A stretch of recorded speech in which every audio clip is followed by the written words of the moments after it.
నెక్స్ట్ది ఇప్పుడు ఏం చెప్పుకుందాం అంటే మనకు ఆల్రెడీ తెలుసు 2 క్యాంప్స్ లాగా ఫామ్ అయినాయి, 2 గ్రూప్స్ లాగా ఫామ్ అయినాయి. క్యాంప్ అన్న గ్రూప్ అన్న ఒకటే. వార్కి సంబంధించినప్పుడు మనం 2 క్యాంప్స్ అంటాం. ఓకేనా? వార్కి సంబంధించి మాట్లాడుకునేటప్పుడు గ్రూప్స్ని మనం క్యాంప్స్ అంటాం. సో 2 క్యాంప్స్ ఏమేమి ఫామ్ అయినాయి సెకండ్ వరల్డ్ వార్ తర్వాత చెప్పండి ఒకసారి. 2 గ్రూప్స్ లాగా డివైడ్ అయిపోయింది కదా వరల్డ్. ఆ 2 గ్రూప్స్ ఏంటిది? Russia and USA. యుఎస్ఎస్ఆర్కి యుఎస్ఏకి మధ్యలో వరల్డ్ అనేది డివైడ్ అయిపోయింది. ఓకే, సో దాని గురించి ఇప్పుడు మాట్లాడుకుందాం. The 2 camps and the cold war 1945 to 1991. Cold war అంట. అసలు కోల్డ్ వార్ అంటే చాలా వింతగా ఉంది కదా వర్డ్. సో దీని గురించి తెలుసుకుందాం అండ్ ఈ 2 క్యాంప్స్ గురించి ఇంకొంచెం డీప్గా తెలుసుకుందాం. The 2 major ideological and political camps emerged in the post-war period, the communist bloc led by USSR and democratic capitalist bloc led by USA. So ఐడియాలజీని పొలిటికల్ ఇష్యూస్ని బేస్ చేసుకొని 2 క్యాంప్స్ లాగా డివైడ్ అయిపోయింది. ఓకేనా? పోస్ట్ వార్ అంటే ఏంటి? Post war period అంటే ఏంటి? పోస్ట్ అంటే తర్వాత. మీరు ఫోన్ బిల్స్ ఇప్పుడు ఈ మధ్య ఆన్లైన్లోనే పే చేస్తున్నారు కదా. సో 2 టైప్స్ ఆఫ్ ఉంటాయి. ఏంటవి? ప్రీపెయిడ్ ఒకటి, పోస్ట్ పెయిడ్ ఒకటి. ప్రీపెయిడ్ అంటే ముందు కట్టుకొని తర్వాత వాడుకోవాలి. పోస్ట్ పెయిడ్ అంటే ఏంటి? పోస్ట్ పెయిడ్ అంటే వాడిన తర్వాత పే చేయాలి. ఓకేనా? సో పోస్ట్ వార్ పీరియడ్ అంటే అర్థం ఏంటి అంటే వార్ తర్వాత పీరియడ్లో ఇట్లా 2 మేజర్ పొలిటికల్ క్యాంప్స్ అనేవి మనకు కనిపించినాయి. 2 మేజర్ క్యాంప్స్ అనేవి కనిపించినాయి. ఒక క్యాంప్ పేరు ఏంటి అంటే కమ్యూనిస్ట్ బ్లాక్. ఈ క్యాంప్స్ని మనం బ్లాక్స్ అని కూడా అంటాం, పవర్ బ్లాక్స్ అని కూడా అంటాము. ఒక బ్లాక్ పేరు ఏంటి అంటే కమ్యూనిస్ట్ బ్లాక్. దీనికి లీడర్ ఎవరు? కమ్యూనిజంకి లీడర్ యుఎస్ఎస్ఆర్. అండ్ నెక్స్ట్ ఏంటి అంటే నెక్స్ట్ బ్లాక్ పేరు ఏంటి అంటే democratic capitalist block led by USA. Okay na? On the one hand, the USSR promoted the ideas of equality and state controlled development and suppression of opposition to these principles. USSR లో communism ఎట్లా ఉండేది? Equality అనేది ఉండేది. People అందరినీ ఈక్వల్గా treat చేసేవాళ్ళు. Inequality అనేది ఉండేది కాదు. సో ఐడియాస్ ఆఫ్ ఈక్వాలిటీని ప్రమోట్ చేసింది. అండ్ స్టేట్ కంట్రోల్ డెవలప్మెంట్ అనేది ఫుల్గా స్టేట్ అంటే ఏంటి? గవర్నమెంట్ కంట్రోల్లో ఉంటుంది, కంట్రీ యొక్క కంట్రోల్లో ఉంటుంది. Suppression of opposition to these principles. ఎవరైనా ఈ ప్రిన్సిపల్స్కి ఆపోజిట్గా బిహేవ్ చేస్తే, అగెయిన్స్ట్గా బిహేవ్ చేస్తే వాళ్ళని నిర్దాక్షిణ్యంగా జైల్లో వేయటమో ఇంకేదన్నా చేయటమో చేసేవాళ్ళు. ఇట్లా సప్రెస్ చేసేవాళ్ళు. On the other hand USA promoted the ideas of multiparty democracy and private capitalist control process of development. ఒకవైపు యుఎస్ఎస్ఆర్ ఏమో ఇట్లా ప్రమోట్ చేస్తుంది. నెక్స్ట్ది యుఎస్ఏ ఏం ప్రమోట్ చేస్తుంది అంటే మల్టీ పార్టీ డెమోక్రసీని ప్రమోట్ చేస్తుంది. ఓకేనా? మల్టీ పార్టీ డెమోక్రసీ మంచిదే కదా. సో మల్టీ పార్టీ డెమోక్రసీని ప్రమోట్ చేస్తుంది. కాకపోతే కంట్రీ యొక్క డెవలప్మెంట్ అనేది ప్రైవేట్ క్యాపిటలిస్ట్ అంటే ఎవరు? బిజినెసెస్ చేసే బిజినెస్ మ్యాన్. అసలు క్యాపిటల్ అంటే ఏంటి అంటే ఒక బిజినెస్ పెట్టాలంటే మనకు కావాల్సిన ఇన్వెస్ట్మెంట్ ఏదైతే ఉంటుందో దాన్ని మనం క్యాపిటల్ అంటాం. క్యాపిటలిజం అంటే ఏంటి చెప్పండి ఒక్కసారి. ఎవరన్నా ఒక్కరు చెప్పండి క్యాపిటలిజం అంటే ఏంటో. నేను చెప్పుకున్నా ఆల్రెడీ.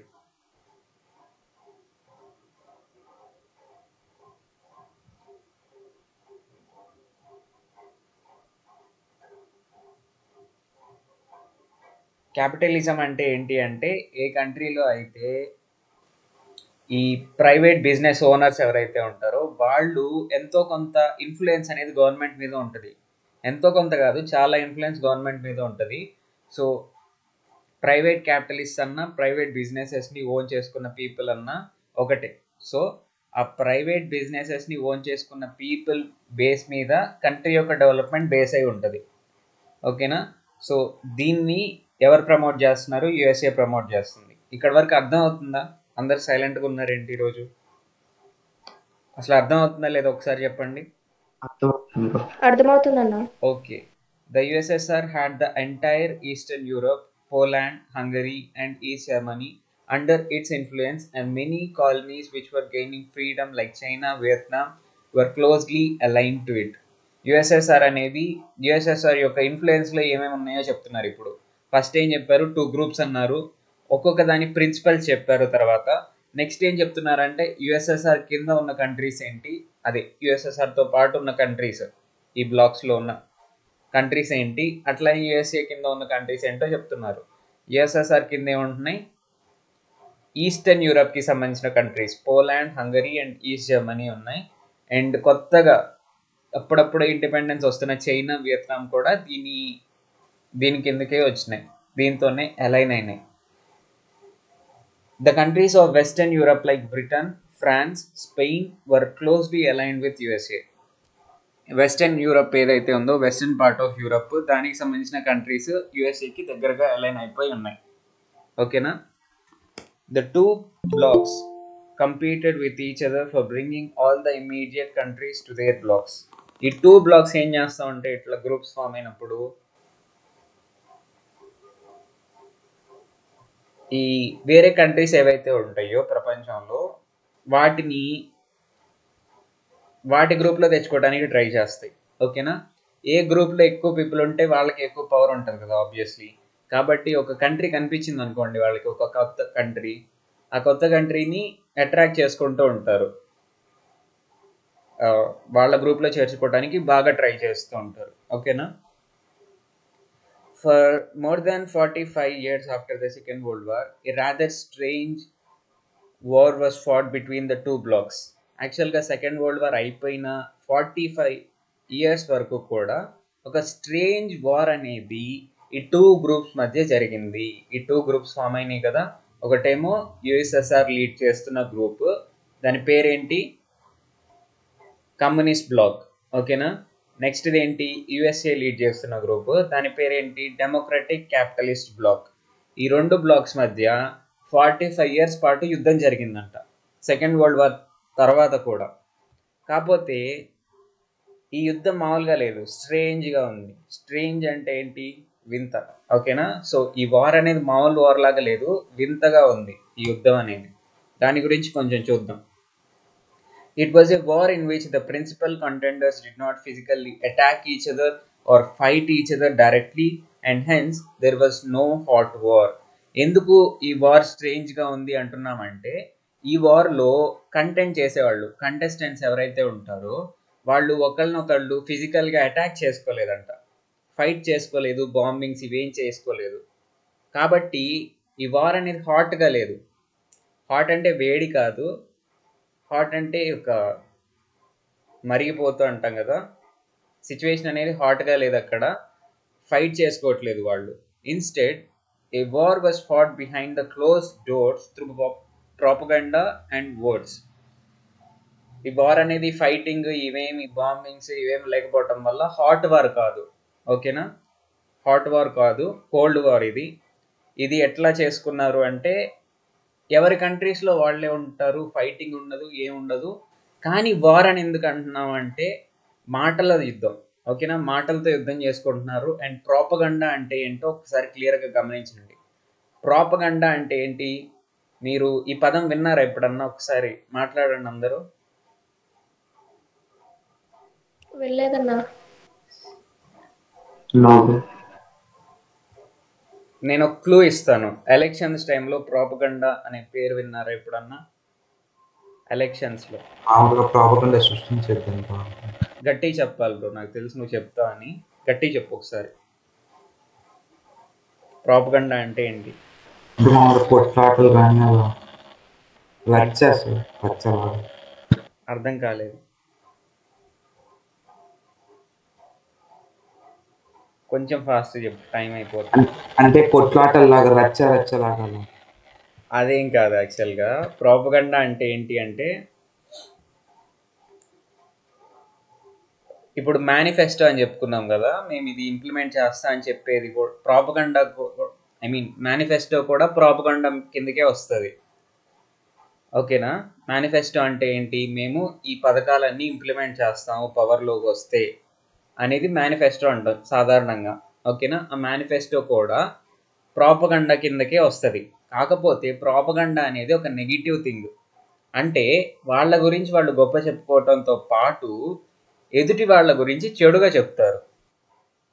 ఓకేనా, జాగ్రత్తగా అర్థం చేసుకోండి. ఎలక్షన్స్ విషయంలో ప్రాపగండాలో ఏముంటాయి, మేనిఫెస్టో ఉంటుంది. మేనిఫెస్టోతో పాటు ఏం చేస్తూ ఉంటారు, పక్క పార్టీ గురించి ఇంకో పార్టీ గురించి చెడ్డగా చెప్తూ ఉంటారు.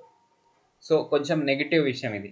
ఈ ప్రాపగండా అని ఎందుకన్నారంటే, ఇక్కడ ఒక బ్లాగ్ తీసుకుంటే తన గురించి తాను గొప్పగా చెప్పుకోవడంతో పాటు ఎదుటి దాని గురించి చాలా దారుణంగా మాట్లాడుతూ ఉంటుంది. ఓకేనా, సో అది చాలా ఇంత పెద్ద పవర్ఫుల్ కంట్రీస్, న్యూక్లియర్గా బాగా డెవలప్ అయిన కంట్రీస్ మధ్య అట్లాంటి మాటలు కూడా చాలా డేంజరస్ యాక్చువల్గా.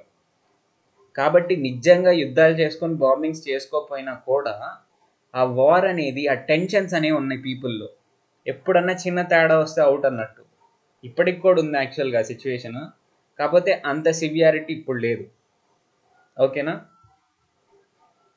అర్థమైందా ప్రాపగండా అంటే అందరికీ? అర్థమైంది. It is called the Cold War simply because of the absence of real fighting as in traditional wars. మిగతా కండిషన్స్ అన్నీ సిమిలర్గానే ఉన్నాయి, ఇప్పుడు టెన్షన్స్ అన్నీ సిమిలర్గానే ఉన్నాయి, కాకపోతే కేవలం రియల్ ఫైటింగ్స్, బాంబింగ్స్ ఏం లేవు కాబట్టి దీన్ని కోల్డ్ వార్ అంటున్నాం. ఓకేనా, this cold war characterised by intense tension between the United states and the USSR influenced and shaped almost everything that happened in the world between 1945 and 1991. So ఇట్లా యుఎస్ఏకి యుఎస్ఎస్ఆర్కి మధ్య ఉన్న intense, దారుణమైన, చాలా ఎక్కువ అమౌంట్ ఆఫ్ టెన్షన్ ఏదైతే ఉందో అది 1945 నుంచి 1999 మధ్యలో ప్రపంచంలో జరిగిన ప్రతి విషయాన్ని ఎంతో కొంత ఇన్ఫ్లుయెన్స్ చేసింది అని చెప్పేసి చెప్తున్నారు. ఓకేనా, the cold war was not just a propaganda war. ఈ కోల్డ్ వార్ అనేది ప్రాపగండా వార్ మాత్రమే కాదు. ప్రాపగండా వార్ అనుకున్నాం కదా, ప్రాపగండా విషయంలో వార్ అనేది జరుగుతుంది. వీళ్ళేమో వీళ్ళ గురించి గొప్ప చెప్తున్నారు, వాళ్ళ గురించి విపరీతంగా చెడ్డగా మాట్లాడుతున్నారు. అట్లానే సెకండ్ గ్రూప్ వాళ్ళు కూడా సేమ్ థింగ్ చేస్తున్నారు. సో ఇది ప్రాపగండా వార్ అన్నాము. కానీ నెక్స్ట్ ఏమంటున్నాడంటే, ఇది ప్రాపగండా వార్ మాత్రమే కాదు, it also saw real fighting and cost around 20 million human lives. 20 million అంటే ఎన్ని క్రోర్స్ ఒకసారి చెప్పండి. 20 million, ఒక మిలియన్ అంటే ఎంత? 10 lakhs. 10 lakhs. 20 million అంటే ఎన్ని క్రోర్స్ చెప్పండి మరి? 2 crores. 2 Two crores. crores. Okay, 2 crore human lives అనేవి పోయినాయి అంట. చాలా అసలు చెప్పలేని విషయం అది. However, almost all of the people killed were citizens of the third world, which are countries emerging from colonial domination like Vietnam, Korea, Angola and Afghanistan. ఇట్లా cold war టైంలో కేవలం ప్రోపగండా వార్ మాత్రమే జరగలేదు, రియల్ ఫైటింగ్ కూడా జరిగింది. కానీ real fighting ఎక్కడ జరిగింది అంటే ఇక్కడ జరగలే. యుఎస్ఎస్ఆర్కి యుఎస్ఏకి మధ్యలో జరగల. కొత్తగా ఇండిపెండెంట్ అవ్వబోతున్న కంట్రీస్ ఏవైతే ఉంటాయో వాటిల్లో ఏయో ప్రాబ్లమ్స్ ఉంటాయి కొంచెం. వాటిలో యుఎస్ఏ, యుఎస్ఎస్ఆర్ ఇంటర్ఫియర్ అవ్వటం జరుగుతుంది. ఫర్ ఎగ్జాంపుల్, ఇక్కడ అట్లాంటి కంట్రీస్ని మనం థర్డ్ వరల్డ్ కంట్రీస్ అంటాం. ఎట్లాంటి కంట్రీస్ని? అప్పుడే ఇండిపెండెన్స్ తెచ్చుకుంటున్న కంట్రీస్ ఏవైతే ఉంటాయో, ఆ టైంలో ఇండిపెండెన్స్ తెచ్చుకున్న కంట్రీస్, వాటిని మనం థర్డ్ వరల్డ్ కంట్రీస్ అంటాం. ఓకేనా, ఆ థర్డ్ వరల్డ్ కంట్రీస్లో యుఎస్ఏ కానీ యుఎస్ఎస్ఆర్ కానీ ఇంటర్ఫియర్ అయ్యి ఇంతమందిని చంపేసినాయి అంట. ఓకేనా, ఎంతమందిని? 2 crore పీపుల్. 2 crore అనే పదం చెప్పడానికే ఏదోలాగుంటుంది, అండ్ 2 crore లైఫ్స్ అంటే ఒక చాలా డేంజరస్ థింగ్ అది. దీని గురించి మనకు తెలుసు ఆల్రెడీ. ఇప్పుడు వియత్నాం గురించి మీరు చదువుకున్నారు కదా. వియత్నాంలో అసలు ఏ రీజన్ లేకుండా యుఎస్ఏ ఇంటర్ఫియర్ అయిపోయి ఎంత డిస్ట్రక్షన్ కాజ్ చేసిందో మనకు అందరికీ తెలుసు. అవునా కదా? గుర్తుందా మీకు? గుర్తుంది. What are the weapons they used in Vietnam? Chemicals use చేశాను, ఇంకొకటి మెయిన్లీ ఏజెంట్ ఆరెంజ్ యూజ్ చేశాను. Okay, great bro, super. So అట్లా అనవసరంగా ఇంటర్ఫియర్ అయ్యి ఇంతమందిని చంపేశారంట. ఓకేనా, this division turn ethnically similar people and geographically adjacent territories into enemies, and it led to wasteful wars between these countries. జనరల్గా ఈ division ఏదైతే ఉందో, డివిజన్ అంటే యుఎస్ఏ గ్రూపు యుఎస్ఎస్ఆర్ గ్రూప్, ఒక పక్క పక్కనే 2 కంట్రీస్ ఫామ్ అయినాయి అనుకో. ఫర్ ఎగ్జాంపుల్ మన ఇండియా అండ్ పాకిస్తాన్ లాగా, ఫర్ ఎగ్జాంపుల్ చెప్తున్నాను, ఇట్లా 2 కంట్రీస్ ఫామ్ అయినాయి అనుకో, యాక్చువల్గా అవి బ్రదర్హుడ్తో ఉండాలి. ఓకేనా? ఎందుకంటే ఒకదాని నుంచి మన ఇద్దరం ఫామ్ అయ్యాం కాబట్టి చాలా బ్రదర్హుడ్ ఫీలింగ్ అనేది ఉండాలి. కాకపోతే ఇట్లా డివిజన్ జరగటం వల్ల ఒకళ్ళు వెళ్ళి యుఎస్ఏ గ్రూప్లో జాయిన్ అయ్యి ఒకళ్ళు వెళ్ళి యుఎస్ఎస్ఆర్ గ్రూప్లో జాయిన్ అయితే వెంటనే వాళ్ళ మధ్య ఏమవుతుందంటే అనవసరమైన గొడవలు అనేవి వస్తూ ఉంటాయి. ఓకేనా? సో ఎథనికల్లీ సిమిలర్ అంటే ఫర్ ఎగ్జాంపుల్ కొరియన్స్ ఉన్నారనుకోండి, కొరియా అనేది నార్త్ కొరియా సౌత్ కొరియా లాగా డివైడ్ అయిపోయింది.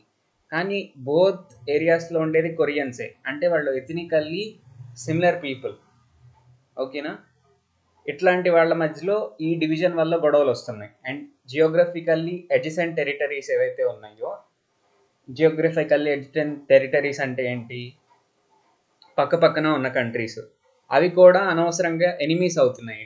ఇట్లా డివిజన్ జరగటం వల్ల, యుఎస్ఏ గ్రూపు యుఎస్ఎస్ఆర్ గ్రూప్ అని డివిజన్ జరగటం వల్ల అనవసరమైన వార్స్, వేస్ట్ఫుల్ వార్స్ అనేవి ఆ కంట్రీస్ మధ్య జరుగుతున్నాయి. Some main tactics used during Cold War include proxy wars, military alliances and arms race. ఈ వీటి గురించి మనకి సిలబస్లో లేదు. ఓకేనా? నెక్స్ట్ ఒక చిన్న విషయం ఉంది, ఇక్కడ వరకు అర్థమైందా మీకు? Power blocks, I mean the 2 camps, cold war అంటే ఏంటో అర్థమైంది కదా. నెక్స్ట్ ఇది ఒక్కసారి చదువుదామా? నా ఎథనికల్లీ సిమిలర్ పీపుల్ అంటే ఒకసారి చెప్తారన్నా? ఎథనిక్ గ్రూప్స్ అంటాం. ఇప్పుడు ఒక ఏరియాలో ఉండి ఒకేలాగుండే పీపుల్ ఎవరైతే ఉంటారో వాళ్ళు ఒక ఎథనిక్ గ్రూప్కి సంబంధించిన వాళ్ళు అంటాం. దానికి స్పెసిఫిక్ బౌండరీ అనేది ఏమి ఉండదు. ఫర్ ఎగ్జాంపుల్ నువ్వు ఒక క్యాస్ట్ అన్నావు అనుకో, ఏదో క్యాస్ట్, అట్లా చెప్పడం నాకు ఇష్టం లేదు, ఏదో ఒక క్యాస్ట్ అంటే ఆ క్యాస్ట్లో ఉన్న పీపుల్ అని పర్ఫెక్ట్గా చెప్పగలుగుతావు, ఎందుకంటే వాళ్ళ బర్త్ని బట్టి వాళ్ళు ఆ క్యాస్ట్ అని చెప్తాం. ఎథనికల్లీ సిమిలర్ అంటే వాళ్ళ లుక్స్ కానీ అన్నీ సిమిలర్గా ఉంటాయి, వాళ్ళ కల్చరు లుక్స్ ట్రెడిషన్స్ ఇవన్నీ సిమిలర్గా ఉన్న వాళ్ళని ఒక ఎథనిక్ గ్రూప్కి సంబంధించిన పీపుల్ అంటాము. ఇట్లా 2 కంట్రీస్ ఫామ్ అయినాయి అనుకోండి, ఒక ఎథనికల్లీ సిమిలర్ కంట్రీస్ 2 ఫామ్ అయినాయి. ఫర్ ఎగ్జాంపుల్ చెప్పా కదా, Korea north Korea south Korea లాగా ఫామ్ అయింది. కల్చర్లు అన్నీ సేమే వీళ్ళిద్దరికి. కానీ ఒకవేళ ఒకటెళ్ళి యుఎస్ఎస్ఆర్తో పాటు ఇంకోటెళ్ళి యుఎస్ఎస్ఆర్తో జాయిన్ అయింది అనుకోండి, అనవసరమైన గొడవలు వస్తున్నాయంట వాళ్ళిద్దరి మధ్య. ఓకేనా? అర్థమైందా బ్రో? అర్థమైంది. ఓకే. అర్థమైతే ఏంటి అంటే వెంటనే అర్థమైంది అనేది వస్తుంది. నాకు కొంచెం డౌట్ వస్తుంది నిజంగా అర్థమైందా లేదా అనేది, నువ్వు కొంచెం స్లోగా చెప్తే. ఓకేనా? నెక్స్ట్ ఇది ఫ్లాష్ పాయింట్స్ అనే ఈ చిన్న పేరా ఉంది సిలబస్లో. As the rival powers accumulated destructive weapons, the world was constantly threatened by A nuclear Holocaust. Holocaust అంటే ఏంటి? నాజీ ఇది జ్యూస్ అందరినీ ఒక తీసుకుని చంపారు. చాలా మాస్ కిల్లింగ్. యాక్చువల్గా హోలోకాస్ట్ అంటే నాకు తెలిసినంత వరకు మీనింగ్ ఏంటి అంటే మాస్ డిస్ట్రక్షన్ లేదా మాస్ కిల్లింగ్. మాస్ కిల్లింగ్ అంటే ఎక్కువ మందిని చంపేయటం ఒకేసారి. సో ఈ రైవల్ పవర్స్ ఏవైతే ఉన్నాయో ఈ 2 గ్రూప్స్ అవి ఏం చేసినాయి అంటే డిస్ట్రక్టివ్ వెపన్స్ని అక్యుములేట్ చేసుకున్నాయి, స్టోర్ చేసుకోవటం మొదలుపెట్టినాయి, తయారు చేసి స్టోర్ చేసుకోవటం. ఓకేనా? ద వరల్డ్ ఇవి అక్యుములేట్ చేసి పెద్ద పెద్ద డిస్ట్రక్టివ్ వెపన్స్ని తయారు చేసే కొంది ఆ వరల్డ్ అనేది ఎక్కువ థ్రెటన్ అయిపోతుంది. ఈ న్యూక్లియర్ హోలోకాస్ట్ జరిగే అవకాశం బాగా పెరిగిపోతూ ఉంది. ఓకేనా? న్యూక్లియర్ హోలోకాస్ట్ ఏంటి? ఇట్లా వెపన్స్ వాళ్ళు స్టోర్ చేసుకునే కొంది ఎర్త్ డెస్ట్రాయ్ అయిపోయి ఈ మానవాళ్ళంతా అంతరించిపోయే ఛాన్స్ బాగా పెరిగిపోతుంది. People of all countries lived in constant fear of war. ఈ ఏరియాలో ఇప్పుడంటే మనం కొంచెం పర్లేదు, 1991 దాటిన తర్వాత పర్లేదు, బాగానే ఉంది సిచ్యువేషన్స్. బట్ ఆ టైంలో ఉన్న వాళ్ళు కాన్స్టెంట్ ఫియర్తో ఉన్నారు, మళ్ళీ వేరే వార్ వస్తుందేమో, సెకండ్ వరల్డ్ వార్ లాగా అని చెప్పేసి. ఇప్పుడు రైవల్ పవర్స్ అంటే rival powers hello, mike off rival చేసుకోండి. పవర్స్ అంటే చెప్పు. రైవల్ పవర్స్ అంటే ఏంటో చెప్పనా? రైవల్రీ అంటే ఏంటి చెప్పండి, ఎవరన్నా చెప్పొచ్చు, ఇబ్బంది ఏం లేదు. రైవల్రీ అంటే ఏంటో చెప్పండి. తెలీదా మీకు? తెలియకపోతే అడగొచ్చు కదా. రైవల్రీ అంటే ఏంటి అంటే ఇద్దరు ఫైట్ చేసుకుంటున్నారు అనుకో, ఎనిమిటీ అని అర్థం. రైవలరీ అన్న ఎనిమిటీ అన్న ఒకటే. ఎనిమిటీ అంటే తెలుసా కనీసం? చెప్పండి ఒకసారి తెలుగులో. శత్రుత్వం, భేదాత్వం. శత్రుత్వం, పర్ఫెక్ట్ వర్డ్, నాకు రాలేదు. రైవల్రీ అన్న శత్రుత్వం అన్న ఒకటే. ఈ రైవల్ పవర్స్ ఏమేమి ఉన్నాయి ప్రస్తుతం? 2 గ్రూప్స్ ఉన్నాయి, వాటి రెండింటి మధ్య శత్రుత్వం ఉంది. సో ఆ రెండు యుఎస్ఏ దాని కింద ఉన్న కంట్రీస్ అన్నీ కొన్ని వెపన్స్ని తయారు చేసుకుంటాయి బాగా. ఈ యుఎస్ఎస్ఆర్ దాని కింద ఉన్న కంట్రీస్ వెపన్స్ని తయారు చేసుకుంటాయి.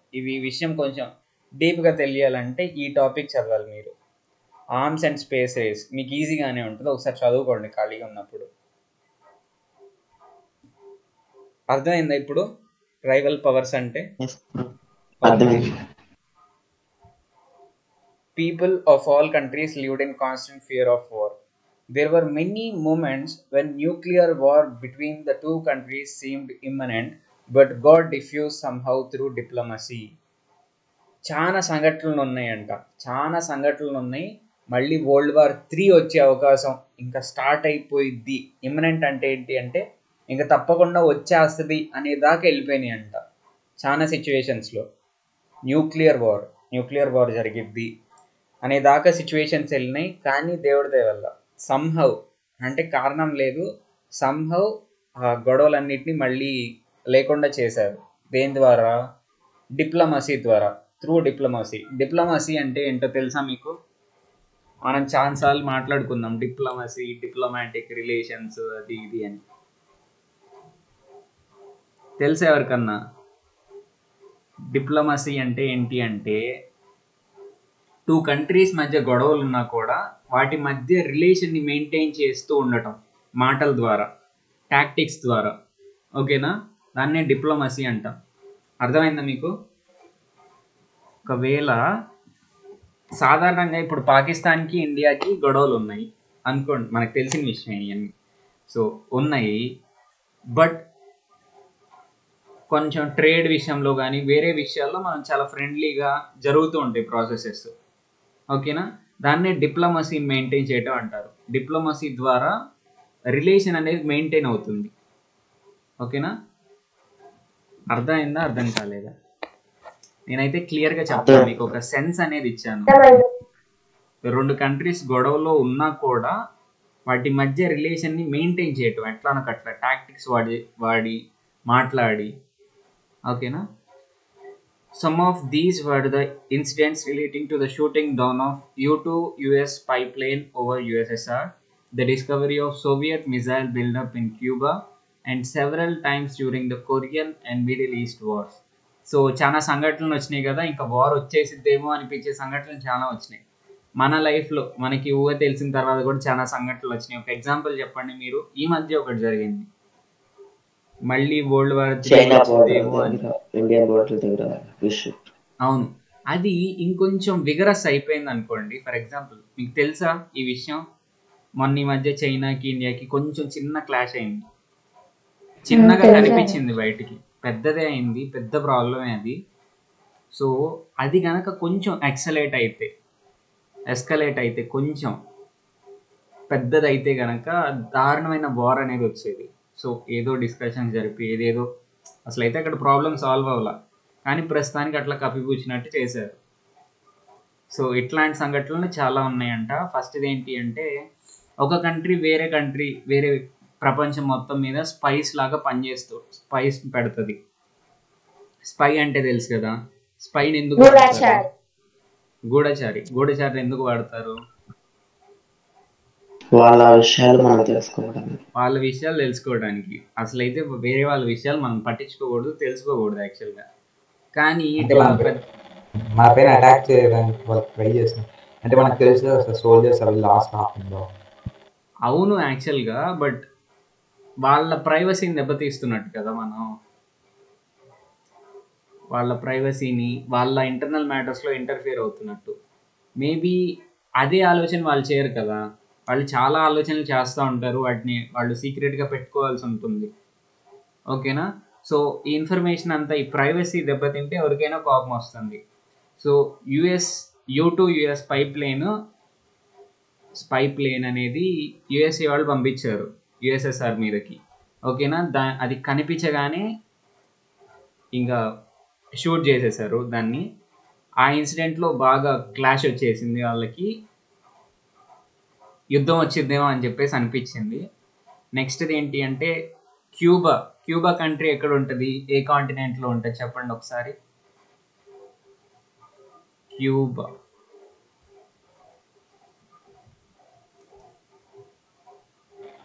North America. నార్త్ అమెరికా దగ్గర చిన్న ఐలాండ్ కంట్రీ, అవునా కాదా? తెలుసా మీ అందరికి? చెప్పింది ఎవరు ఒకసారి చెప్పండి. పెంచల్ రెడ్డినా? ఓకే, ఐలాండ్ కంట్రీ కదా. సో అక్కడ అంటే యుఎస్ఏకి దగ్గరలో యుఎస్ఎస్ఆర్ ఏం చేసింది, సీక్రెట్గా ఒక మిజైల్ అంటే ఏంటి, మిజైల్ అంటే తెలుసా మీకు? అబ్దుల్ కలాం మిజైల్ మ్యాన్ అంట. మిజైల్స్ అంటే ఏంటి అసలు? ఇది చెప్పాలి, ఇప్పుడు నిద్రపోతున్నారని ఫిక్స్ చేస్తాం మీరు చెప్పకపోతే. వెపన్స్ లాంటి న్యూక్లియర్ వెపన్స్ క్యారీ చేస్తూ, అంటే ఒక ప్లేస్ నుంచి ఇంకో ప్లేస్కి డైరెక్ట్గా వెళ్ళకుండా ఇక్కడ నుంచి టార్గెట్ చేస్తే రాకెట్స్ లా పనిచేసి అక్కడికి వెళ్ళి రిలీజ్ అయ్యాయి. సూపర్. ఇంకెవరన్నా చెప్పాలి ఇప్పుడు. ఏంటి అసలు మాట్లాడరు? గణేష్.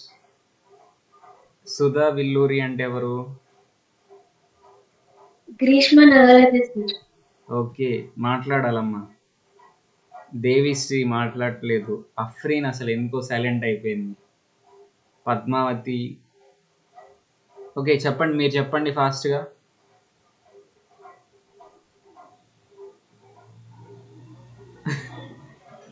నిద్రపోతున్నాడు గణేష్, నిద్రపోతున్నాడు. అఫ్రీన్ నిద్రపోతుంది. ఓకే అఫ్రీన్ చెప్పు. అవి పెద్ద పెద్ద ఉంటాయి కదా, ఒక ప్లేస్ లో ఫైట్ చేస్తే ఇంకో ప్లేస్ కి వెళ్తాయి. ఏం లేదు, రాకెట్స్ లాగా ఉంటాయి. ఈ పెంచల్ రెడ్డి చెప్పినట్టు రాకెట్స్ లాగా ఉంటాయి. రాకెట్ని ఎట్లయితే రిలీజ్ చేస్తారో అట్లానే అది వెళ్తాం చూస్తే అట్లానే ఉంటుంది. కాకపోతే ఏరోప్లేన్ మీద నుంచి కూడా మనం మిజైల్ని టార్గెట్ చేయొచ్చు, ల్యాండ్ మీద నుంచి టార్గెట్ చేయొచ్చు, లేకపోతే ఓషన్స్లో సీస్లో మనం ఉంటే కనుక సబ్మెరైన్ నుంచి కూడా టార్గెట్ చేయొచ్చు. మిజైల్ అంటే ఏం లేదు యాక్చువల్గా, ఒక బుల్లెట్ చిన్న సైజులో ఉంటుంది కదా, మిజైల్ అనేది పెద్ద సైజులో ఉన్న ఒక రాకెట్ సైజులో ఉన్న బుల్లెట్ అనుకోండి. మరీ రాకెట్ సైజ్ కాదు, కొంచెం పెద్ద సైజులో ఉన్న బుల్లెట్ అనుకోండి. అది రాకెట్ లాగా అట్లా వెళ్తుంది, మనం టార్గెట్ ఎక్కడ చేస్తే అక్కడికి వెళ్ళి పడుతుంది.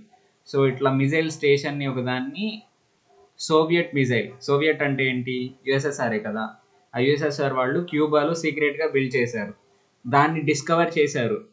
ఓకేనా. యుఎస్ఏ వాళ్ళు కానీ మిగతా కంట్రీస్ కానీ దాన్ని కనిపెట్టగానే మళ్ళీ యుద్ధం వచ్చే, ఇక్కడ కూడా వీళ్ళు ప్రైవసీ దెబ్బతీసినట్టే కదా, సీక్రెట్గా ఫైట్ చేయడానికి పెట్టినట్టు పెట్టారు కదా, మళ్ళీ యుద్ధం వచ్చే అవకాశం కనిపించింది. బట్ ఎట్లానో క్లియర్ అయింది అది. నెక్స్ట్ ఇది కొరియా వార్స్ జరిగినాయి డివైడ్ అయ్యేటప్పుడు, ఆ సిచ్యువేషన్లో. అండ్ మిడిల్ ఈస్ట్ అంటే ఏంటి అసలు, ప్రపంచంలో మిడిల్ ఈస్ట్ అంటే ఏంటి? మిడిల్ ఈస్ట్ మనకి ఆయిల్ ఎక్కడి నుంచి వస్తుంది ఇప్పుడు? గల్ఫ్ కంట్రీస్ని ఏమంటాం? Arab countries. Okay, middle east countries అన్నా గల్ఫ్ కంట్రీస్ అన్నా ఇవన్నీ ఒకటే. ఓకేనా. దానికి ఎగ్జాంపుల్స్ చెప్పండి ఎవరన్నా. Dubai, Arab emirate. ఓకే,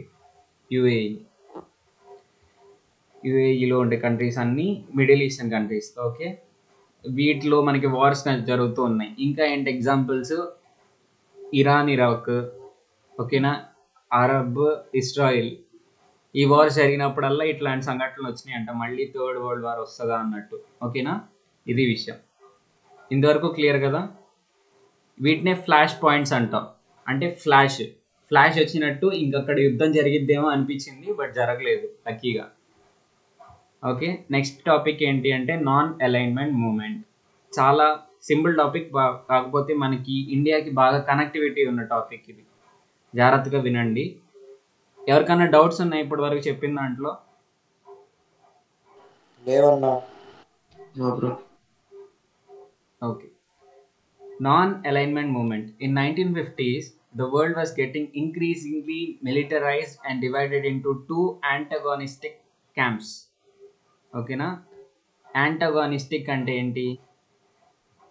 యాంటగానిస్టిక్ అంటే అపోజ్ చేసుకుంటూ ఉన్నవాళ్ళు అని అర్థం. ఓకేనా? ఒకళ్ళంటే ఒకరికి అస్సలు ఇష్టం ఉండదు, అట్లాంటి వాళ్ళని యాంటగానిస్టిక్ పీపుల్ అంటాము. సో ఈ 1950s టైం కల్లా విపరీతంగా పెరిగిపోతుంది ఈ ఇట్లా డివైడ్ అయిపోవటం ప్రపంచం అనేది. మిలిటరైజ్ అయిపోతుంది. మిలిటరైజ్ అవ్వటం అంటే వెపన్స్ అనేవి బాగా తయారు చేసి పెట్టుకుంటున్నారు ఫస్ట్ది. నెక్స్ట్ది కొత్తగా పుట్టుకొచ్చిన కంట్రీస్ అన్నీ ఒకటి కొన్ని ఆ గ్రూప్కి వెళ్తే కొన్ని ఈ గ్రూప్కి వెళ్ళిపోతున్నాయి. వరల్డ్ అనేది విపరీతంగా మిలిటరైజ్ అవుతుంది అండ్ డివైడ్ అవుతుంది. ఎట్లా డివైడ్ అవుతుంది?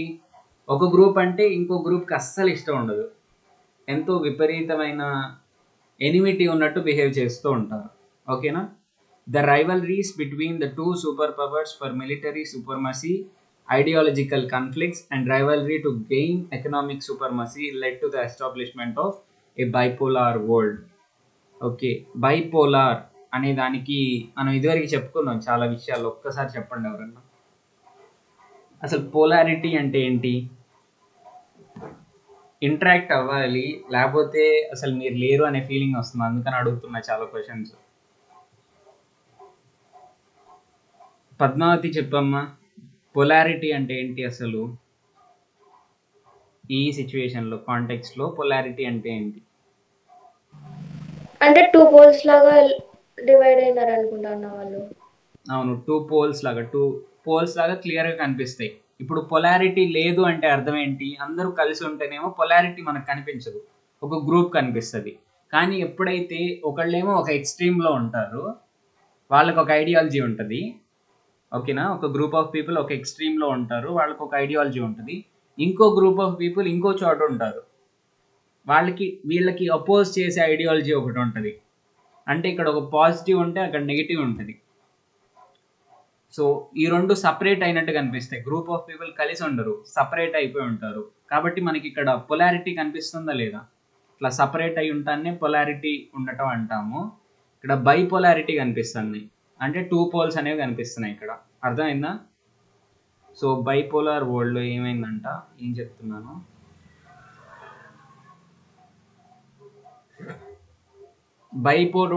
బైపోలార్ వరల్డ్ అనేది తయారైందంట. ఎందుకు? ఈ టూ సూపర్ పవర్స్ ఏవైతే ఉన్నాయో, టూ సూపర్ పవర్స్ ఏంటి చెప్పండి? యుఎస్ఏ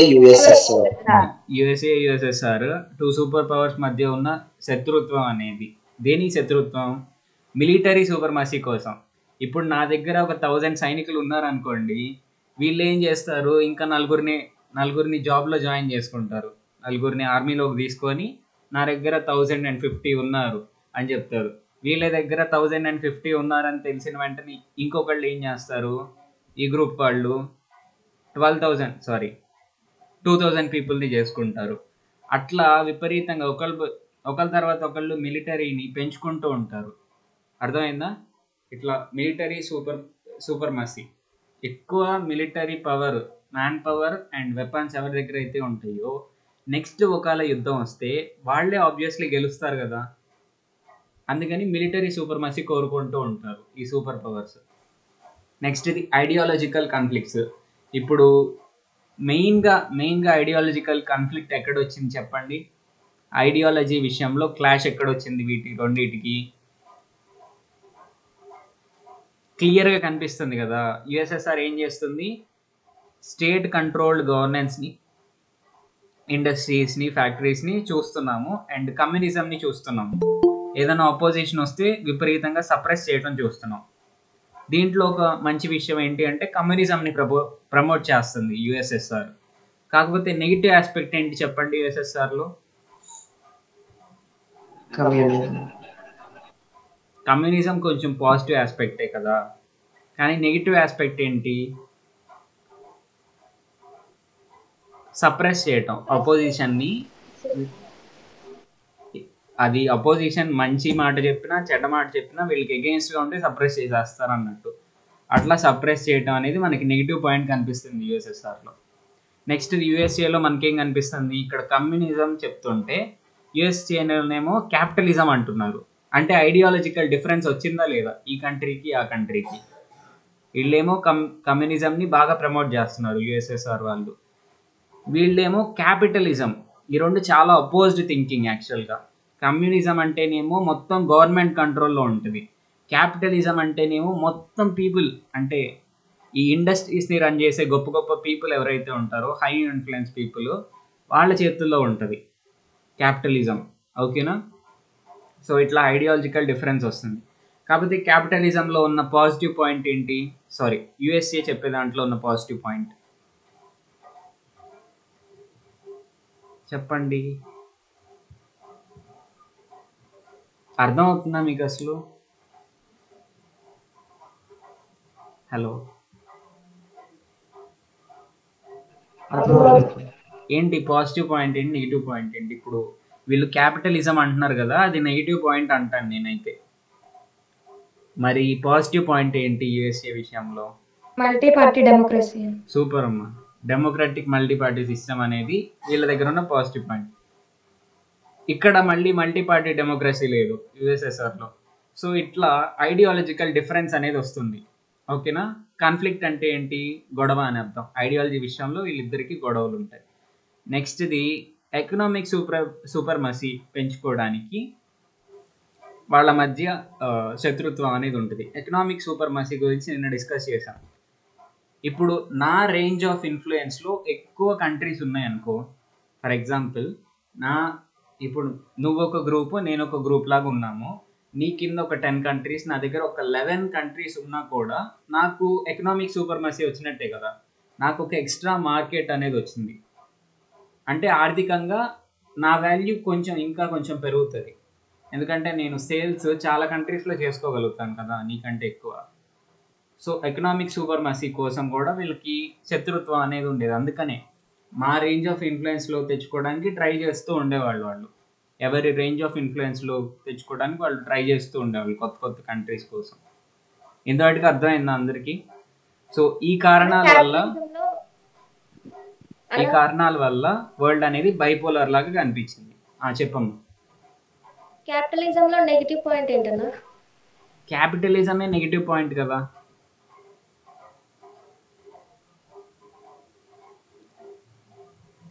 ఎందుకంటే ఇప్పుడు ఒక క్యాపిటలిజంలో వచ్చే ఇబ్బంది ఏంటి అంటే, ఈ ప్రైవేట్ బిజినెసెస్ ఏవైతే ఉంటాయో అవి ఆడిస్తూ ఉంటాయి గవర్నమెంట్ని. అర్థమవుతుందా? ఇప్పుడు ఇండియాలో అట్లా కాదు. ఇండియాలో lowest classes of people, poor people గురించి, వీళ్ళందరి గురించి ఆలోచించే అవకాశం ఉంటుంది వాస్తవంగా చూసినట్లయితే మనం. ఓకేనా? వాళ్ళ బెనిఫిట్ ఇవన్నీ చూస్తూ ఉంటారు. అంత సాధారణంగా రిచ్ పీపుల్ యొక్క బెనిఫిట్స్ చూడదు గవర్నమెంట్. ఓకేనా? కాకపోతే ఇక్కడ ఎట్లా ఉంటుందంటే, ఫస్ట్ ప్రయారిటీ రిచ్ పీపుల్కి ఇచ్చి, సింపుల్గా చెప్తున్నా నేను, ఫస్ట్ ప్రయారిటీ రిచ్ పీపుల్కి ఇచ్చి నెక్స్ట్ ప్రయారిటీ పూర్ వాళ్ళకి ఇస్తారు. ఎక్కడ? క్యాపిటలిజం విషయంలో. సోషలిజం విషయంలో first priority weakest section of పీపుల్కి ఇస్తారు, తర్వాత ఆలోచిస్తే ఈ రిచ్ వాళ్ళ గురించి. అర్థమైందా? అర్థమైందన్నా. సో మన పాయింట్ ఆఫ్ వ్యూలో క్యాపిటలిజం అంత మంచి విషయం కాదు కదా. ఓకేనా? చూస్తే ఈక్వల్గా చూడాలి. కాకపోతే నేను ఎందుకు అన్నానంటే అన్నమాట, ఇప్పుడు గవర్నమెంట్ని మనం ఎలక్ట్ చేసుకున్నప్పుడు ఆ గవర్నమెంట్ కంట్రోల్లో ఉండాలి, కానీ ప్రైవేట్ వాళ్ళ కంట్రోల్లో ఉండటం ఏంటి? అండ్ క్యాపిటలిజం అంటే ఇంకో పాయింట్ ఏంటి అంటే, కంట్రీకి ఏదైతే ఎక్కువ ప్రాఫిట్ని తెచ్చిపెడుతుందో దానికి ఎక్కువ ఇంపార్టెన్స్ ఇస్తారు. ఓకేనా? ఇప్పుడు ఒక కంపెనీ ఉంది కంట్రీలో, ఆ కంపెనీ చాలా ప్రాఫిట్స్ని తెచ్చిపెడుతుంది అనుకోండి, ఆ కంపెనీకి ఏమేం కావాలో అవన్నీ చేస్తూ ఉంటుంది కంట్రీ. క్యాపిటలిజంలో ఉన్న ఇంకొక డైమెన్షన్ ఇది. ఓకేనా. సో వాళ్ళ బెనిఫిట్ చూస్తూ ఉంటారు, ఫ్యాక్టరీస్ ఇండస్ట్రీస్ ప్రాఫిట్ తెచ్చిపెట్టే వాటి బెనిఫిట్ చూస్తూ ఉంటారు ఎక్కువగా క్యాపిటలిజంలో. మరీ అంత నెగిటివ్ విషయం కాదు, బట్ మన ఇండియన్ ఐడియాలజీ ప్రకారం కొంచెం నెగిటివ్ అది, కొంచెం మనకి సెట్ అవుతుంది. ఓకేనా. సో ఇంతటికి అర్థమైందా? బైపోలార్ వరల్డ్ వరకు అర్థమైంది కదా. ఈ కారణాల వల్ల వరల్డ్ అనేది 2 పోల్స్ లాగా డివైడ్ అయిపోయింది. వరల్డ్ కాదు, మీరు ఆ సెన్స్లో తీసుకోమాకండి, జియోగ్రఫీ సెన్స్లో తీసుకోమాకండి. పీపుల్, వరల్డ్లో ఉన్న పీపుల్ 2 గ్రూప్స్ లాగా డివైడ్ అయిపోయారు. Okay. Though this conflict did not leave much space for those who did not want to be involved in either of these blocks, there was an attempt to create one. యాక్చువల్గా ఈ టైంలో situation ఏంటి, ఒక కొత్త country రాగానే మా గ్రూప్లో join అవుతావా వాళ్ళ గ్రూప్లో జాయిన్ అవుతావా అంటారు. వేరే ఆప్షన్ ఏం లేదు వాళ్ళకి అన్నట్టు. ఓకేనా. వేరే స్పేస్ ఏం లేదు వాళ్ళకి, ఐదర్ దాంట్లోనే జాయిన్ అవ్వాలి దీంట్లోనే జాయిన్ అవ్వాలి అన్నట్టు ఉండేది పరిస్థితి. కానీ ఈ రెండింటితో ఇన్వాల్వ్ అవ్వకూడదు అనుకునే వాళ్ళు కొంతమంది ఉంటారు. ఇప్పుడు మనం అనుకున్నాం కదా, దాంట్లో కొన్ని పాజిటివ్స్ ఉన్నాయి, కొన్ని నెగిటివ్స్ ఉన్నాయి. దాంట్లో జాయిన్ అయితే ఆ పాజిటివ్తో పాటు మనకి నెగిటివ్ కూడా వస్తుంది. కాబట్టి మనం ఏం చేద్దామంటే, మనం దాంట్లో జాయిన్ అవ్వకుండా దీంట్లో జాయిన్ అవ్వకుండా దాంట్లో ఉన్న పాజిటివ్ దీంట్లో ఉన్న పాజిటివ్ తీసుకొని యూటిలైజ్ చేసుకుందాం అనుకునే వాళ్ళు ఉంటారు. అవునా కాదా? కొంచెం క్లవర్ పీపుల్. అర్థమైందా?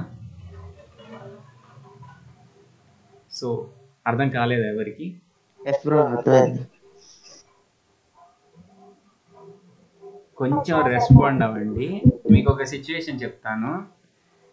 యాక్చువల్గా నాకు క్లాసెస్ జరుగుతున్నాయి 7 వరకు, అండ్ మా టీచర్ కూడా చాలా బాగా చెప్తారు. ఆయన అస్సలు బోరే కొట్టదు మా సార్ చెప్తుంటే. ఓకేనా. కాకపోతే ఆఖరికి నేను కూడా రెస్పాండ్ అవ్వను సార్ చెప్పేటప్పుడు. ఎందుకంటే మైక్ ఆన్ చేసి ఇవన్నీ చెప్పేటప్పటికి టైం అయిపోతుంది, నెక్స్ట్ దానికి వెళ్తారు. మీకు కూడా సేమ్ ప్రాబ్లమా ఇక్కడ? మైక్ ఆన్ చేసే లోపు ఇంకా స్టార్ట్ చేస్తారులే సార్, ఇంక చెప్పడం ఎందుకని వదిలేస్తారా?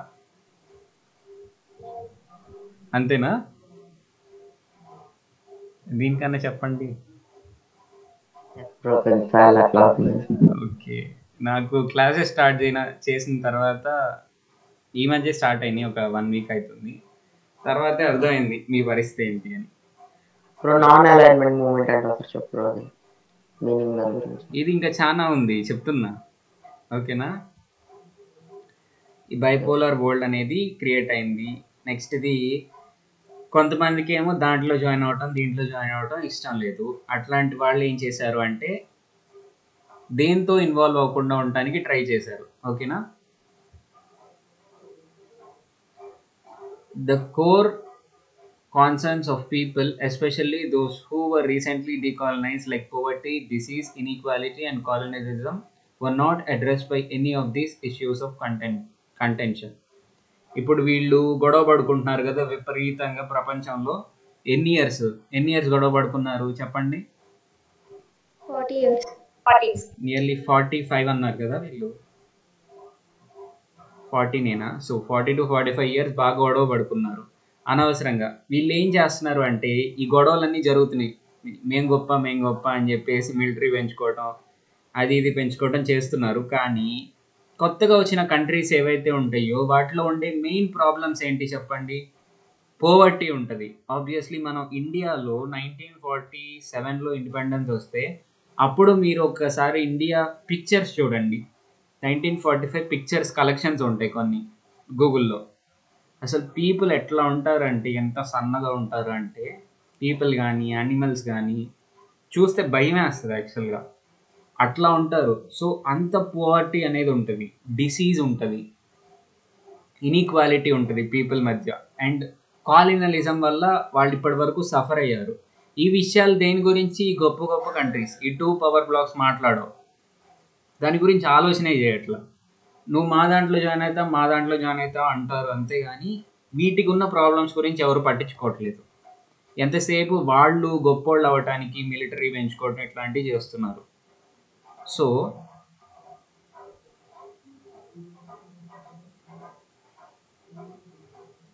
ఇప్పుడు జాయిన్ అవ్వటం వల్ల వాళ్ళతో జాయిన్ అవ్వటం వల్ల ఇంక మనకి ఉపయోగం ఏంటి అనే ఫీలింగ్ మనకు వస్తుందా లేదా? మనకి ఇన్ని ప్రాబ్లమ్స్ ఉన్నాయి, మనం ఇప్పుడే ఇండిపెండెన్స్ తెచ్చుకున్నాం. ఫర్ ఎగ్జాంపుల్ ఇండిపెండెన్స్ తెచ్చుకున్నాం, మనకి ఇన్ని ప్రాబ్లమ్స్ ఉన్నాయి, వాళ్ళేమి మన ప్రాబ్లమ్స్ని సాల్వ్ చేయరు అంత ఈజీగా. అసలు దాని గురించి ఆలోచన కూడా లేదు వాళ్ళకి. జస్ట్ మనం వాళ్ళ కింద ఉన్నామా లేదా అనేది చూసుకుంటూ ఉంటారు మ్యాక్సిమం. ఓకేనా? మిలిటరీ సపోర్ట్ ఇస్తారు. ఇప్పుడు మన మీదకి ఎవరన్నా యుద్ధంకి వచ్చారనుకోండి, వాళ్ళందరూ కలిసి వస్తారు యుద్ధానికి, అంతే వాళ్ళు చేసేది. ఓకేనా? మిగతా విషయాలు దేని గురించి పట్టించుకోవట్లేదు. అట్లాంటప్పుడు మనం వాళ్ళతో జాయిన్ అవ్వటం దేనికి? అదిగాక 2 గ్రూప్స్లో మనకి నెగిటివ్స్ కూడా కనిపించినాయి. ఆ నెగిటివ్స్ అంటే మనకి ఇష్టం లేదు. ఓకేనా? సో ఏం చేశారు అంటే, the leaders of newly independent nations felt the need for exchange from the insecure and tense situation. ఈ సిచ్యువేషన్ అనేది చాలా ఇన్సెక్యూర్గా, టెన్స్గా ఉంటుంది. ఇన్సెక్యూరిటీ అండ్ టెన్షన్ అంటే అర్థం ఏంటి అంటే, భయంగా ఉండటం.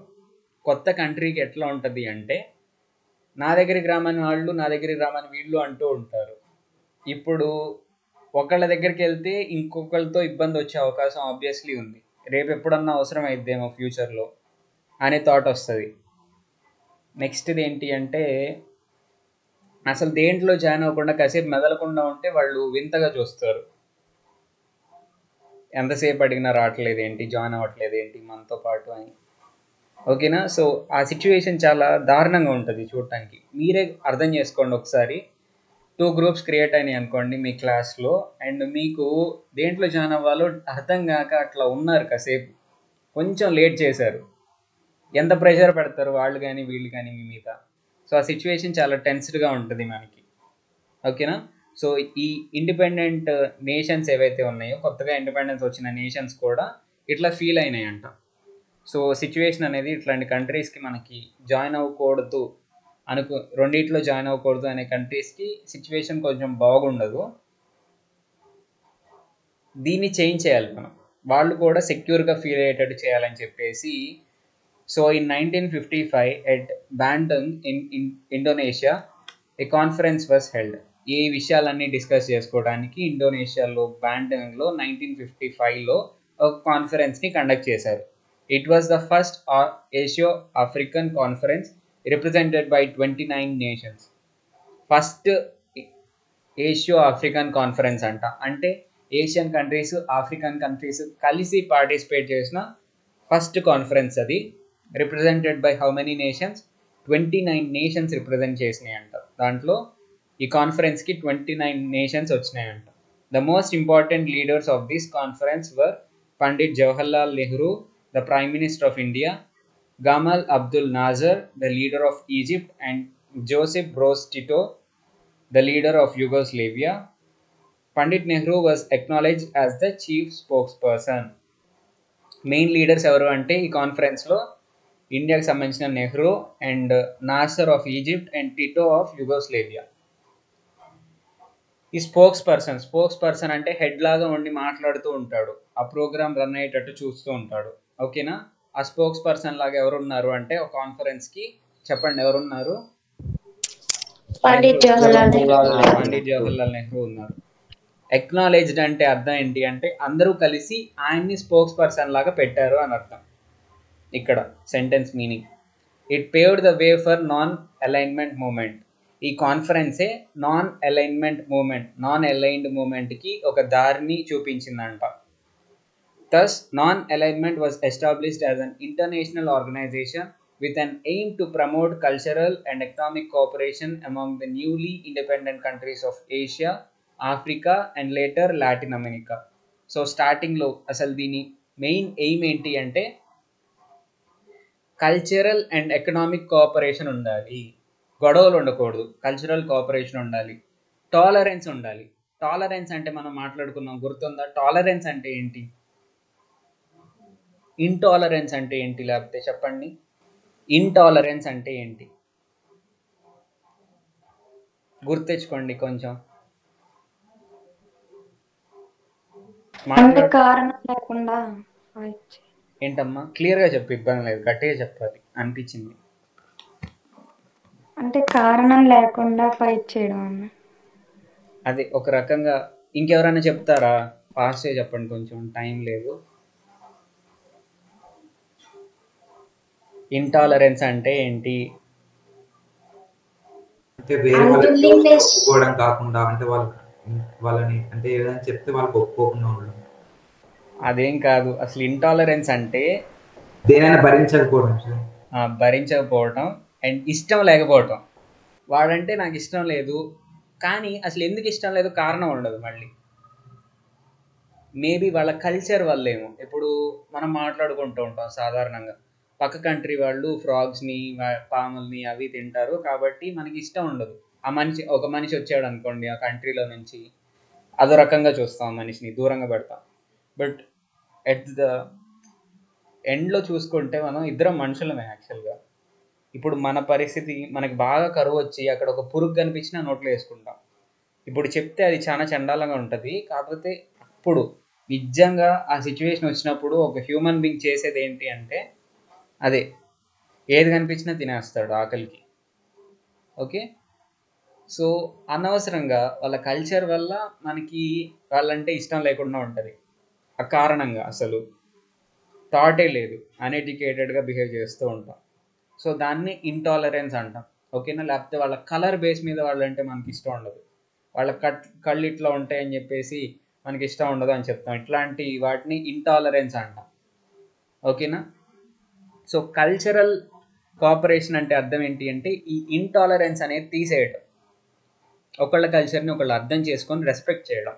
ఓకేనా? నెక్స్ట్ ఇది ఎకనామిక్ కోఆపరేషన్ అమంగ్.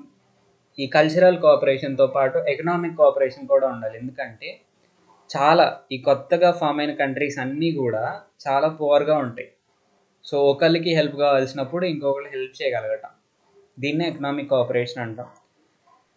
సో ఈ కొత్తగా ఇండిపెండెంట్ కంట్రీస్ మెయిన్గా ఏ రీజియన్స్లో ఉన్నాయి? ఏషియాలో, ఆఫ్రికాలో అండ్ నాన్ ఎన్రోల్మెంట్ మూమెంట్లో ఫస్ట్ జాయిన్ అయింది ఎవరు అంటే ఏషియన్ కంట్రీస్, ఆఫ్రికన్ కంట్రీస్. తర్వాత కొన్నాళ్ళకి లాటిన్ అమెరికన్ కంట్రీస్ జాయిన్ అయినాయి. లాటిన్ అమెరికా అంటే ఏంటి చెప్పండి ఒకసారి? సౌత్ అమెరికా అంటే ఏదైతే ఉందో దాన్ని లాటిన్ అమెరికా అంటాం మనం. ఒక్కసారి లాటిన్ అమెరికన్ కంట్రీస్ కొన్ని చెప్పండి, మీకు గుర్తుండే ఉంటాయి. చాలా ఈజీ, తక్కువ కంట్రీస్ ఉంటాయి కదా సౌత్ అమెరికాలో. చెప్పాలి. South American countries. అర్జెంటీనా ఉందా? బ్రెజిల్ ఉందా? Okay, great. ఇవన్నీ లాటిన్ అమెరికన్ కంట్రీస్. ఇవి కూడా తర్వాత జాయిన్ అయినాయి ఈ నాన్ అలైన్మెంట్ మూమెంట్లో. Mexico, Panama. మెక్సికో అంత గుర్తులేదు బ్రో. బ్రెజిల్ అండ్ అర్జెంటీనా పక్కా. ఓకే. కొలంబియా అనేది ఎక్కడ మధ్యలో ఉంది కదా, పైన ఉంది కదా, నార్త్ అమెరికా అనుకుంటా కొలంబియా. మీరు చూసి చెప్తున్నారా చూడకుండా చెప్తున్నారా? కొలంబియా నాకు తెలిసి నార్త్ అమెరికాలో పార్ట్ అనుకుంటా. నార్త్ అమెరికాలో కింద లాస్ట్ పార్ట్.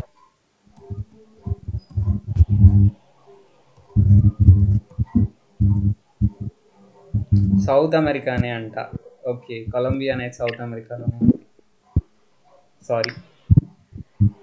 ఇప్పుడు అర్థమైందా మీకు? నాన్ అలైన్మెంట్ మూమెంట్ అంటే కొంచెం బేసిక్ ఐడియా మీకేం అర్థమైందో ఒకటి చెప్పండి చాలు. నాన్ అలైన్మెంట్ మూమెంట్ అంటే ఏంటి? సరే, ఇప్పుడు దాకా చెప్పుకున్న దాంట్లో మీకేం అర్థమైంది దీని విషయంలో?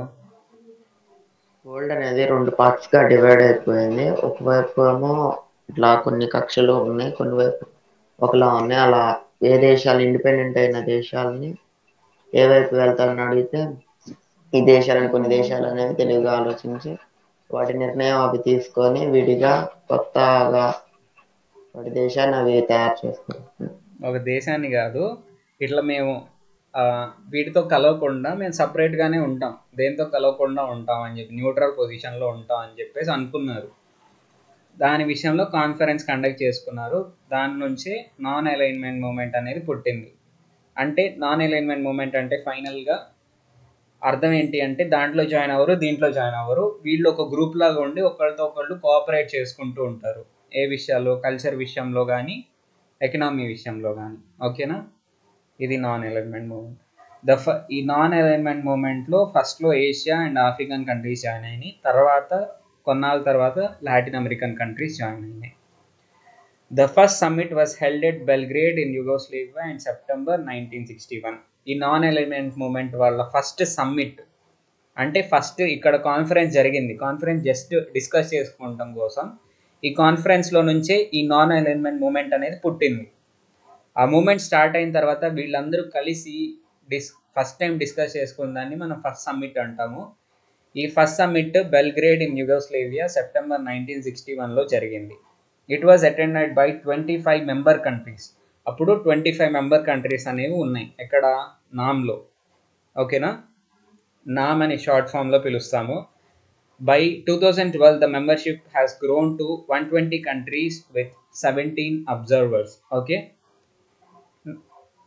1961 టైంలో ఎన్ని కంట్రీస్ ఉన్నాయి? 25 మెంబర్ కంట్రీస్ ఉన్నాయి. బట్ 2012 కల్లా మెంబర్షిప్ అనేది 120 కంట్రీస్ వచ్చినాయి. దేంట్లో? నామ్లో. ఆ గ్రూప్లో లేరు, ఈ గ్రూప్లో లేరు, నామ్లోనే ఎక్కువ మంది ఉన్నారు ఆఖరికి. ఓకేనా, సో 17 అబ్జర్వర్స్. అంటే అబ్జర్వర్స్ అంటే ఎవరు అంటే వాళ్ళు మెంబర్స్ కాదు, జస్ట్ ఉండి చూస్తూ ఉంటారు అన్నట్టు.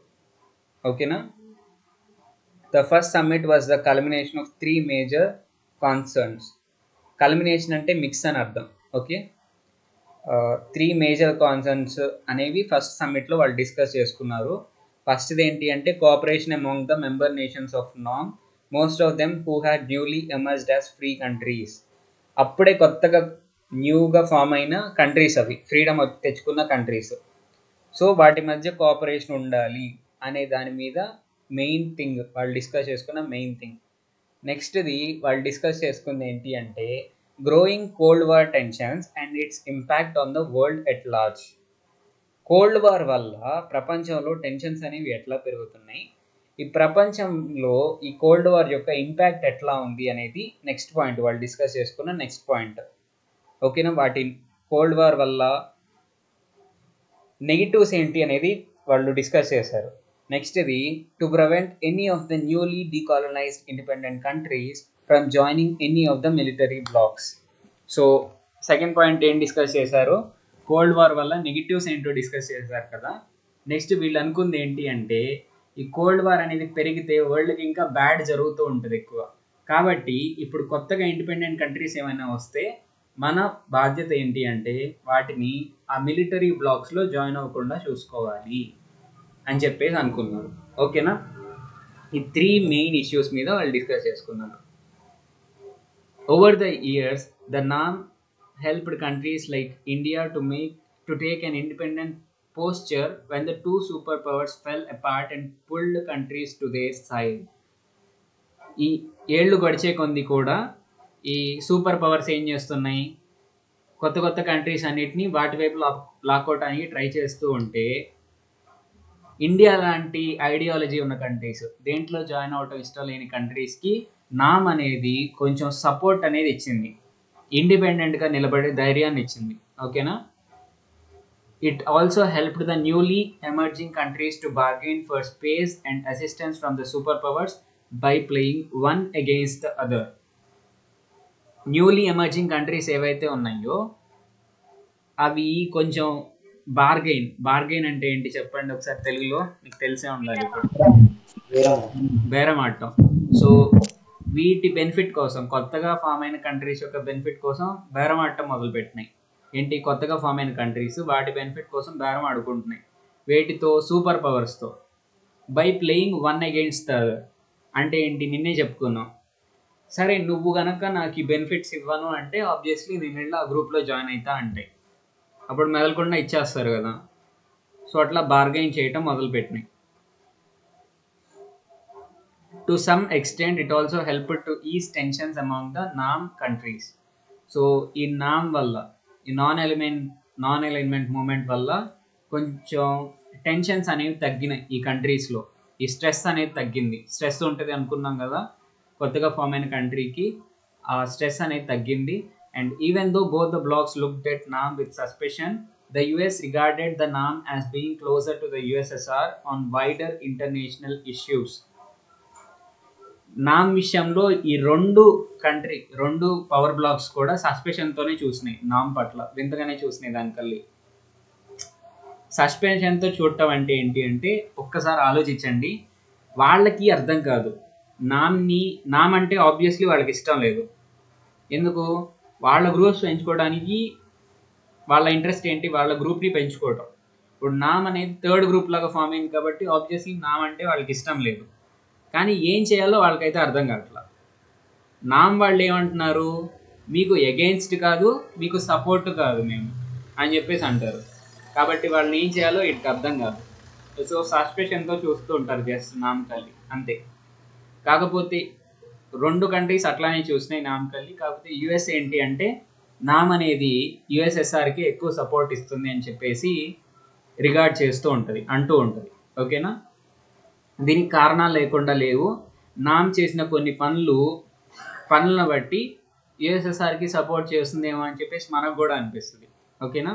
అవేంటో చూద్దాం. Its inaction in case of Soviet invasion of Afghanistan was often seen as a partisan position contrary to the NAM's principles. NAM's principles లో మెయిన్ థింగ్ ఏంటి చెప్పండి? అసలు నామ్ అనేది ఎందుకు ఫామ్ అయింది? ఆ గ్రూప్లో జాయిన్ అవ్వకూడదు, ఈ గ్రూప్లో జాయిన్ అవ్వకూడదు అనుకున్న వాళ్ళు నామ్ని ఫామ్ చేశారు. కానీ ఒకసారి ఏమైంది అంటే ఆఫ్ఘనిస్తాన్ అనే కంట్రీ మెంబర్ కంట్రీ లాగా ఉంది అనుకుందాం, క్లియర్గా ఇవ్వలేదు ఇక్కడ. ఆఫ్ఘనిస్తాన్ కంట్రీలోకి యుఎస్ఎస్ఆర్ ఇంటర్ఫియర్ అయినప్పుడు మెదలకుండా ఉందంట నామ్. ఓకేనా? మెదలకుండా ఉండకూడదు కదా, అపోజ్ చేయాలి తప్పకుండా. అపోజ్ చేస్తే సరే, ఇప్పుడు యుఎస్ఏ వార్లోకి వచ్చినప్పుడేమో అపోజ్ చేసి, యుఎస్ఎస్ఆర్ వార్లోకి వచ్చినప్పుడు అపోజ్ చేయకపోతే మనకేమనిపిస్తుంది? ఇది యుఎస్ఎస్ఆర్కి సపోర్ట్ చేస్తుంది కదా అనిపిస్తుంది కదా. సో అట్లాంటి సిచ్యువేషన్ ఒకసారి జరిగింది. ఆఫ్ఘనిస్తాన్లో యుఎస్ఎస్ఆర్ వాళ్ళు ఇన్వైట్ చేస్తే ఆఫ్ఘనిస్తాన్ని, అది ప్రశాంతంగా కూర్చుంది ఏమి రెస్పాండ్ అవ్వకుండా నామ్. కాబట్టి నామ్ని మనం యుఎస్ఎస్ఆర్కి దగ్గరగా ఉంది అనేది ఈజీగా అబ్జర్వ్ చేయొచ్చు, చూసే వాళ్ళకి అట్లా అనిపిస్తుంది. కాకపోతే నామ్ యొక్క బేసిక్ ప్రిన్సిపల్ అయితే అది కాదు, దేనికి దగ్గరగా ఉండకూడదు. Another weakness of NAM was its inability to effectively stop its own members from waging wars against each other. నామ్ యొక్క ఇంకొక వీక్నెస్ ఏంటి అంటే, నామ్లో మెంబర్ కంట్రీస్ ఉన్నాయి కదా 170 అనుకున్నాం. ఈ మెంబర్ కంట్రీస్లో ఒకదానితో ఒకటి వార్స్ చేసుకుంటుంటే ఆ వార్స్ని ఆపలేకపోతుంది. ఇది కూడా నామ్కి ఉన్న ఇంకొక weakness. Thus, when Iran and Iraq were in long war lasting 7 or more years, NAM could do little about it. So ఇట్లా దీనికి ఒక ఎగ్జాంపుల్ ఏంటి అంటే, ఇరాన్ ఇరాక్ కూడా మెంబర్ కంట్రీస్ లాగా ఉన్నాయి.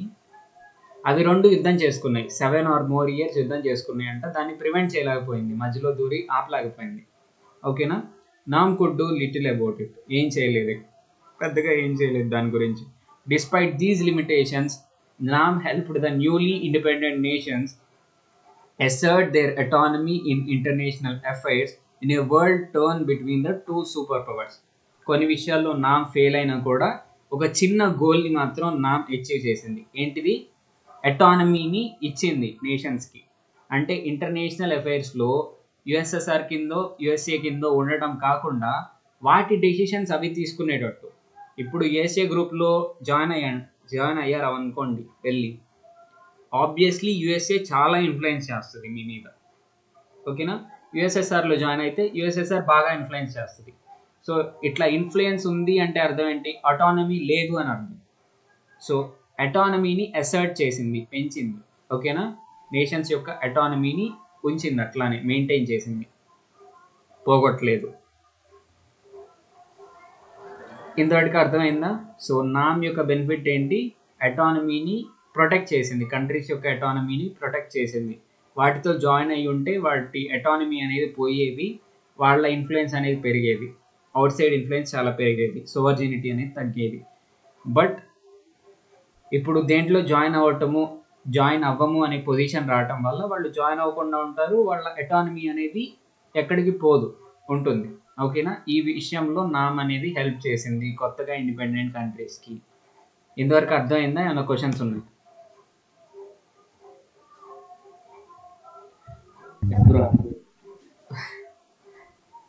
Okay. What was the main purpose of 1955 Bandung conference? మీరు answer చేయాలి. మేల్కొన్న వాళ్ళందరూ చెప్పండి ఆన్సరు. బ్యాండమ్ కాన్ఫరెన్స్ జరిగింది కదా 1955 ఇండోనేషియాలోనేనా? ఏ కంట్రీలో? ఇండోనేషియా. ఓకే, ఇండోనేషియాలో జరిగింది. దాని యొక్క మెయిన్ పర్పస్ ఏంటి అసలు? వీళ్ళు ఎందుకు కాన్ఫరెన్స్ పెట్టుకున్నారు చెప్పండి.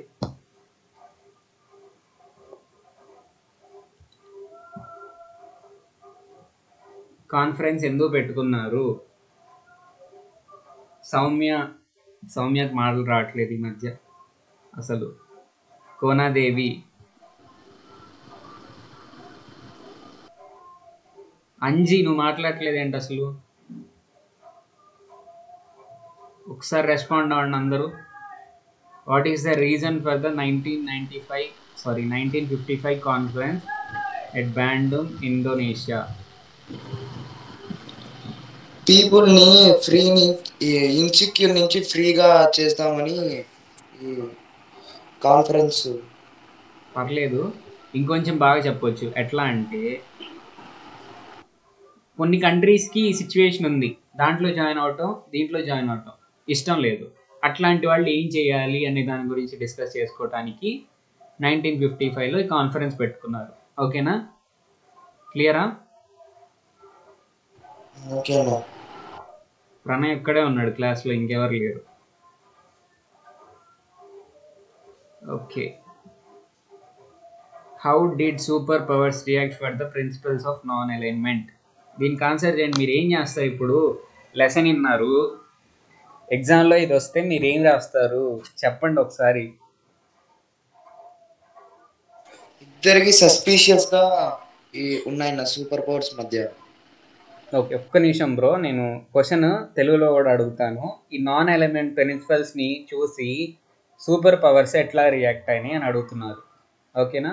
ప్రణయ్ ఏం చెప్పాడు అంటే ఈ రెండు సూపర్ పవర్స్ కూడా సస్పెషన్తో చూసినాయి నాన్ ఎలిమెంట్ని అని చెప్పేసి అంటున్నాడు.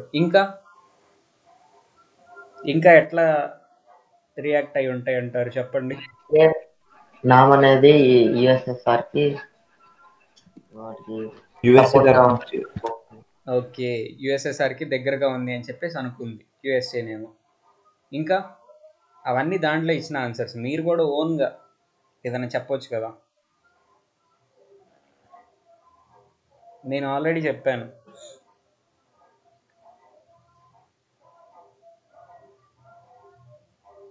యాక్చువల్గా వాళ్ళకి ఎట్లా రియాక్ట్ అవ్వాలో అర్థం కావట్లేదు.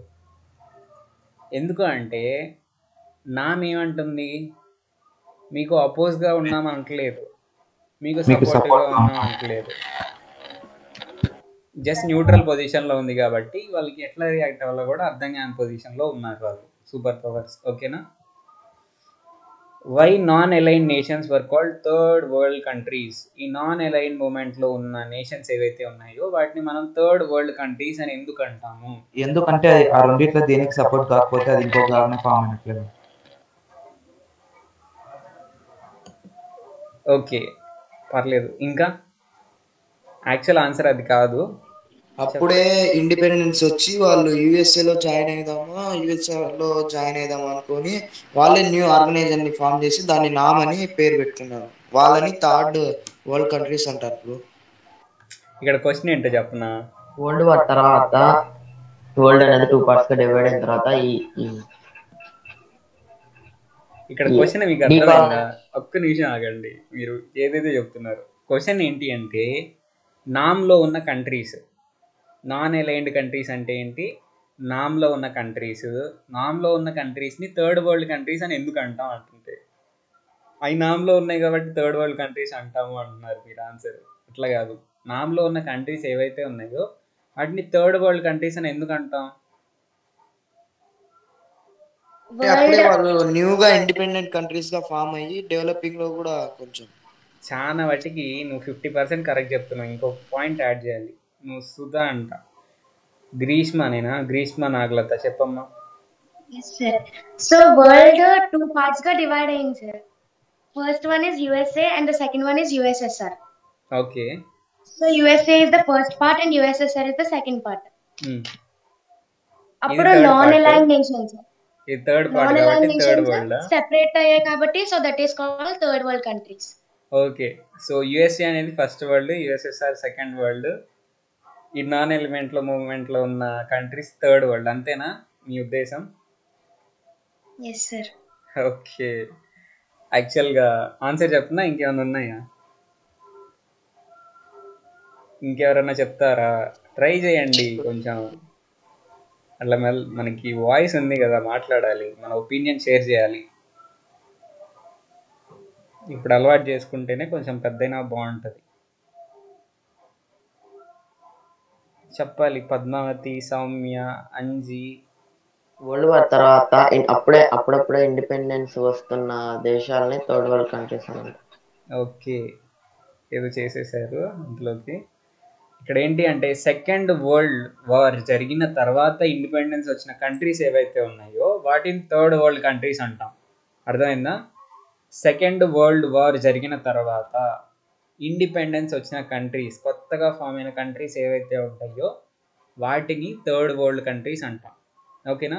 ఈ సెకండ్ వరల్డ్ వార్ తర్వాత కొత్తగా ఫామ్ అయిన కంట్రీసే కదా నాన్ అలైన్మెంట్ మూమెంట్లో జాయిన్ అయింది. అప్పటి వరకు ఇండిపెండెంట్గా ఉన్న కంట్రీస్ ఆల్రెడీ గ్రూప్స్ లాగా ఫామ్ అయిపోయినాయి. ఏమనుకున్నా, యుఎస్ఏ కింద ఎవరెవరు ఉన్నారు? బ్రిటన్,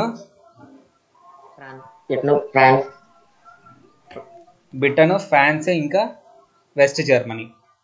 యుఎస్ఎస్ఆర్ కింద ఎవరు ఉన్నారు? Poland, Hungary, east Germany. So ఇవన్నీ ఇదివరకు కూడా ఇండిపెండెంట్ కంట్రీస్, మీకు గుర్తుంది కదా. సో అవి అవి థర్డ్ వరల్డ్ కంట్రీస్ కాదు. ఎప్పుడైతే సెకండ్ వరల్డ్ వార్ తర్వాత కొత్తగా ఫామ్ అయిన కంట్రీస్ ఏవైతే ఉంటాయో అవే థర్డ్ వరల్డ్ కంట్రీస్. ఓకేనా? అవి most of the third world countries వచ్చి నాన్ అలైన్మెంట్ మూమెంట్లోనే జాయిన్ అయిపోయినాయి. ఓకేనా? ఇది విషయం. క్లియరా అందరికీ?